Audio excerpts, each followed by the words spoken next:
নমস্কাৰ মই পোনপ্ৰথমে সমূহ অসমবাসীক ৰঙালী বিহু লগতে বৈশাগু আৰু বিচুৱা উৎসৱৰ শুভকামনা যাচিছোঁ শুভেচ্ছা জ্ঞাপন কৰিছোঁ আৰু লগে লগে মই যোৱা কিছুদিন ধৰি অসমৰ নিউজ টাইম সংবাদ বাৰ্তাই যি AWDCৰ আৰু নাৰ্ছিং ইনষ্টিটিউটৰ যি অনিয়মৰ সম্পৰ্কে যি নিউজ বাৰ্তা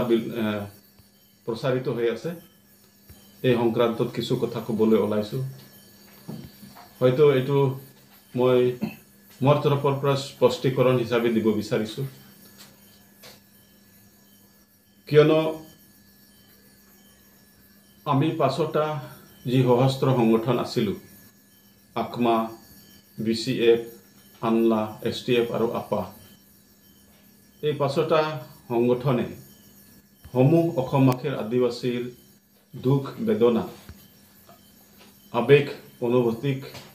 লগত লৈ সংগ্ৰাম কৰিছিলোঁ আৰু এই সংগ্ৰামৰ দীৰ্ঘদিনীয়া সশস্ত্ৰ সংগ্ৰামৰ পিছত বৰ্তমানৰ মুখ্যমন্ত্ৰী ডক্টৰ হিমন্ত বিশ্ব শৰ্মা দেৱে সন্মান জনাই যোৱা 2022 চনৰ 15 ছেপ্টেম্বৰ তাৰিখে নতুন দিল্লী স্থিত মিনিষ্ট্ৰী অফ হোম এফেয়াৰ্ছত পাঁচটা সংগঠনৰ লগত এটা শান্তি চুক্তি সম্পন্ন কৰালে ইয়াত সম্পূৰ্ণৰূপে ক্ৰেডিট আমি অসমৰ মাননীয় মুখ্যমন্ত্ৰী ডক্টৰ হিমন্ত বিশ্ব শৰ্মা দেৱক দিব লাগিব কিয়নে তেখেতে আমাক সন্মান জনাই আমাৰ সমস্যাৰ প্ৰতি তেখেতে গুৰুত্ব সহকাৰে লৈ পেলাই যোৱা 2022 চনৰ 15 ছেপ্টেম্বৰ তাৰিখে এক ঐতিহাসিক আদিবাসী শান্তি চুক্তি সম্পন্ন কৰালে আমি তেখেতক ধন্যবাদ জ্ঞাপন কৰিছোঁ কিয়নো ত্ৰিপাক্ষিকভাৱে এই চুক্তিখন সম্পন্ন হ'ল ভাৰত চৰকাৰ অসম চৰকাৰ আৰু আমাৰ পাঁচটা বিদ্ৰোহী সংগঠনসমূহৰ লগত তাৰ পিছত অসম চৰকাৰে অসমৰ সমূহ আদিবাসী জনগোষ্ঠীটোক বিভিন্ন দিশত উন্নয়নৰ ৰাস্তা দেখুৱাই দিবলৈ বা উন্নয়নৰ দিশত আগুৱাই লৈ যাবলৈ এখন উন্নয়ন পৰিষদ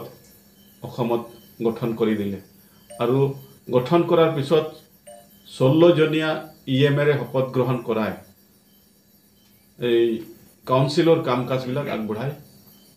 লৈ যাবলৈ আমাক এটা সুবিধা দিছে নিজেও যেহেতু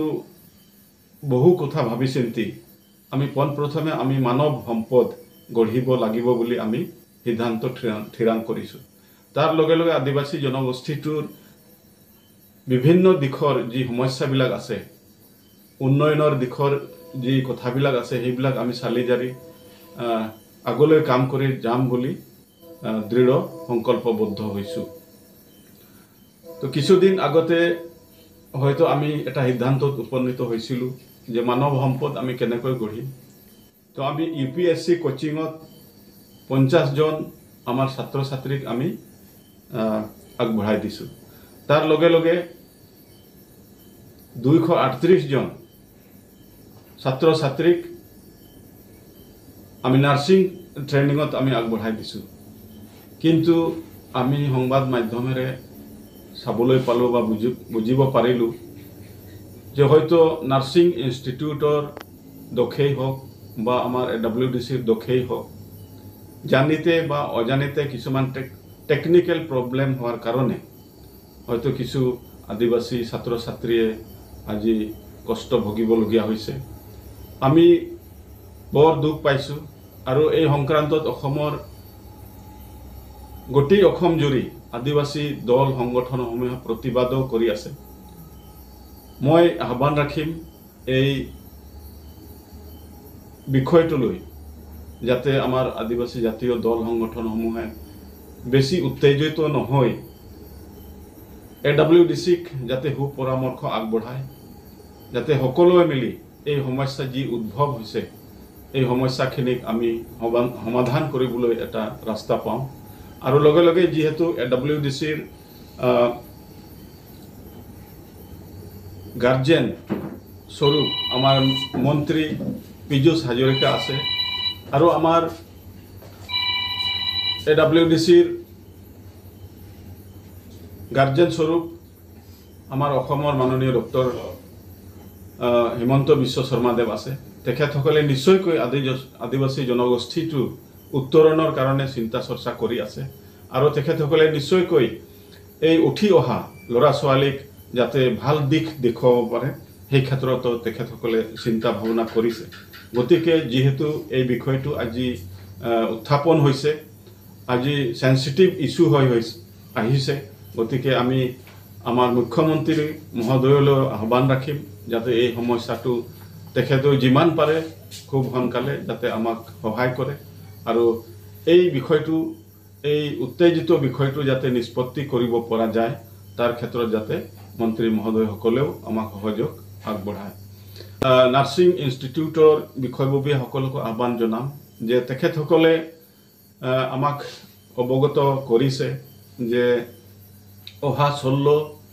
এপ্ৰিল তাৰিখৰ ভিতৰত এই ছাত্ৰ ছাত্ৰীসকলৰ যদি